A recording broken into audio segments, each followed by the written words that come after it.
আসসালামু আলাইকুম, সবাই কেমন আছেন? আশা করি সবাই ভালো আছেন। বাংলা অনুবাদ কাব্যের সূচনা হয় কখন? মধ্যযুগে। বাংলা অনুবাদ যে আছে, বাংলা অনুবাদ কাব্যের সূচনা হয় কখন? মধ্যযুগ। ওকে। বাংলা ভাষার প্রথম মুসলিম কবি, অনেক গুরুত্বপূর্ণ, শাহ মোহাম্মদ ছগির। এই যে বাংলা ভাষার প্রথম মুসলিম কবির নাম হচ্ছে, মুসলিম কবিকে শাহ মোহাম্মদ ছগির। রোমান্টিক প্রণয়াখ্যান ধারার প্রথম বাঙালি মুসলিম কবিও শাহ মোহাম্মদ ছগির। বাংলা ভাষার প্রথম মুসলিম কবিও শাহ মোহাম্মদ ছগির।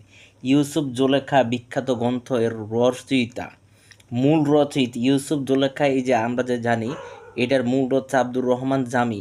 উনি কিন্তু আব্দুর রহমান জামি। ইউসুফ জুলেখা ফার্সি ভাষায় উনি তা রচনা করেছেন। কোন ভাষায়? ফার্সি ভাষা রচনা করেছেন। ওকে। ফরাসি না, কিন্তু ফার্সি, ইরানের ভাষা। ফার্সি ভাষা রচনা করেছেন উনি। ইউসুফ জুলেখা কে অনুবাদ করেন? ইউসুফ জুলেখা অনুবাদ করেন শাহ মোহাম্মদ ছগির। ইউসুফ জুলেখা মূলত হচ্ছে শাহ আব্দুর রহমান জামি, ফার্সি ভাষা রচনা করেছেন, কিন্তু এটার অনুবাদ করেন শাহ মোহাম্মদ ছগির। ইউসুফ জুলেখার পটভূমি কাব্যের ইরান।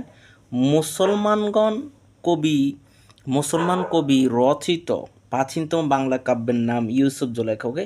এই মুসলমান কবি রচিত প্রাচীনতম কাব্যের নাম হচ্ছে ইউসুফ জুলেখা। ইউসুফ জুলেখার আপনার থ্যাংক